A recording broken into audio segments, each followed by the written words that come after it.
জানিয়ে রাখি আমরা এসেছি পড়তে, সত্য ন্যায়ের পথে নেমেছি বিবেকে জাগিয়ে লড়তে।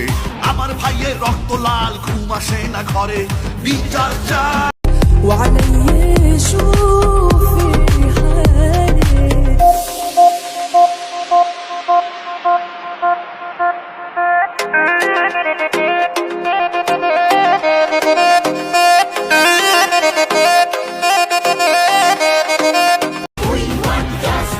আমার ভাই মরলো কেন, মায়ের বুক খালি কেন, বাবার স্বপ্ন ভাঙলো কেন, আমার বোন মরলো কেন। হতে নয় তো জানিয়ে রাখি আমরা এসেছি পড়তে, সত্য ন্যায়ের পথে।